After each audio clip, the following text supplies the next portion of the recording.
Alright, here's what we're doing today. As you can see, it reads Cocheta De Res, which is Spanish, obviously. I picked these up around $10. It's the meat from a cow's skull, is what I understand. It's their cheek meat. I know that sounds pretty wicked, pretty gross, but I am telling you, this is the most fantastic roast that you can prepare for tacos. And that's what I'm doing right now. This one's frozen. I just pulled it out of the freezer. I already had one that I put in this morning, which is right here in the Crockpot. And it takes about 10 hours to fully roast to the tenderness that I like it to be. I'm about to test it right now. Got a fork here. See how we're doing. It's coming along, that's for sure, but it probably won't be ready for a few more hours. And that's what we're looking at. I'll show you how to prepare these awesome Cocheta tacos. Okay, it's time to check on it now. Should be just about ready. It's been about 10 hours in here in the Crockpot on low. Now it's hard to see here in the shadow, but it looks like I can shred it apart here with the fork, and that's what you want. You want it that tender. Alright, well, we're good to go. And in the meantime, go ahead and kill that. Turn it off. I've got a bunch of ingredients here that we got to use to make this thing happen. I've got cilantro, avocados, got an onion, lime, bell pepper, got some minced garlic here. The green chili enchilada sauce is what I use instead of whipping together my own tomatillo chili verde sauce, which is fairly simple to do too, but you know what? It's easy if you just get it in a can, and nobody's the wiser. As long as everything else is fresh and you just have that, no big deal. It makes it that much easier for you cooking it at home. Got the white corn tortillas. That's my personal favorite. You can do whatever you want. Flour tortillas, the yellow corn. I like the white corn because it's a little more authentic, but at the same time not as crappy as a flavor as the yellow ones, because I just don't like the yellow ones. It's just too bold for me. But if that's your flavor, that's your taste, then go ahead and do it. Sour cream, I'm a little on the light side because I need to be a little on the light side. And of course, lettuce. I've got some tomatoes I'll probably throw in there. I haven't put on the counter yet, but in the meantime, I'm going to dice all this stuff up and make it work so we can start taking this roast to the stove. And we'll go from there. Okay, here's what we're down to. I've got about everything we need prepped up here to go.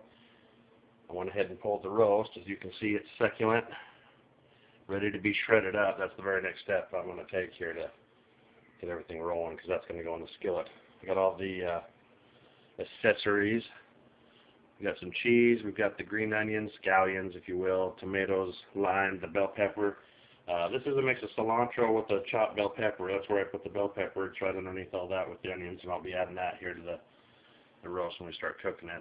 Got a little bit of lettuce, avocado, and rice. And of course, we've opened the wannabe tomatillo and sour cream, and we'll heat up those tortillas too as we go. But next step, I'm going to shred this up and put it in the skillet. Alright, we're ready to go. Got it all shredded. We're over here to the stove. I've got a hot skillet getting ready here. Really simple recipe here. From here on out, it just gets easy. Like I said before, we've got the onions, we've got the cilantro, the bell peppers, the minced garlic, and we're going to start with the oil. Now, we want to sear, kind of put a little crispness on that meat. If you'd like, you can really just start eating the meat now. There's nothing wrong with it. You just got to season the heck out of it. But we're going to do that right here with this. Now, that seems like a lot of oil, but keep in mind, that's got to be searing all that roast. We're going to fry it a little bit, okay? First things first,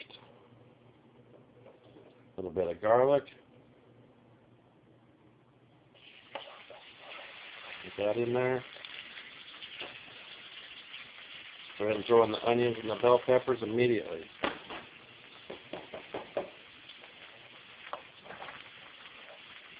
Okay. We just want it to release that flavor. That garlic turns white, as soon as it turns white, you're wanting to add everything else, okay? You don't want to burn it. And you want to even out the pan, take up some of that heat. So the pan cools off with a lot of other veggies in there, like what we've got here just to start. And then what we're going to do now, before it completely releases its flavor, we're going to go ahead and add all this cocheta. And I'm sure I'm saying that wrong, but I don't care. What matters is how it tastes in the end. Okay? We're going to get that searing.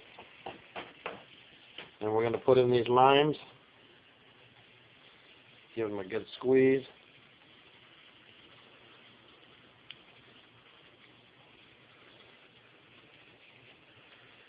We're going to salt the heck out of it. And I mean salt it. You'll probably do this time and time again. You want to kind of taste it as it goes. There's a lot of salt that goes into this, unfortunately, but tell you what, it's all worth it in the end. Okay, now, if I didn't mention it before, you want to go with high heat. Okay, when I'm talking high, not all the way up to high, but medium high to high, because the point isn't to just cook this more because it's already cooked. You want to sear it. You need this meat nice and seared, just like you got a prime rib and you just had it seasoned and seared. Well, we're seasoning and searing this meat. Now, I squeezed the lemons a little bit more in between breaks on the camera because there's only so much I could do with one hand. That's the flavor that you really need in here, is that lime. And I like to take just one whole lime, turn it inside and out, and cook it in here just a little bit, and then I yank it. Otherwise, you get that zest from the peel, and it becomes overwhelming and it's too much. But you definitely want to taste a strong lime in this meat with the tacos, because I think the corn tortillas are a little bit drab, a little bit flavorless, and it really helps make the meat pop. And along with the other ingredients, with the rice and everything else, it really works. And we're going to go ahead and go with this here, just a little bit longer, and then we'll go to prep, putting those tacos together. Alright, I'm going to go ahead and kill the stove. We got a good sear. I don't know if you can hear it popping. Whee! Looks good. Okay, back to the counter, the prep area. What I did with the corn tortillas is just threw them in the microwave. About a minute and a half is all. Spread them out evenly here and just heated them up.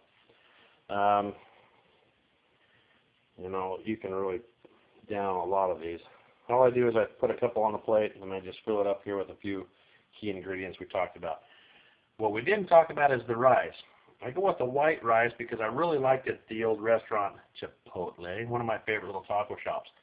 They, as far as I understand, it's just a little bit of salted rice with some butter and some cilantro, and that's the way I do it. It seems to work. The taste blends right in with everything else and makes it delish. Everything else here, we'll just load into the taco. Usually the meat, the rice goes first, and then everything else on top.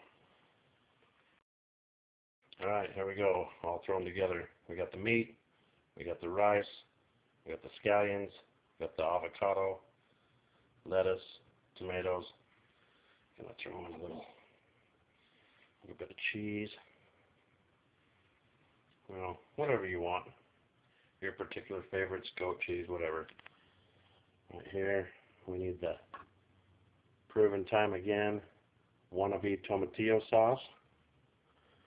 Just throw that over the top there. You just need a little bit. Trust me. Tablespoon, 2 tablespoons, whatever you want. I like the sauce. And top it off with some sour cream if you like. And I do.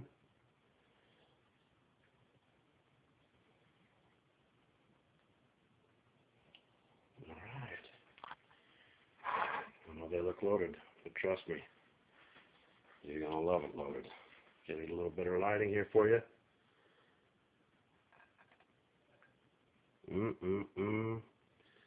That's my Cocheta tacos. There you have it.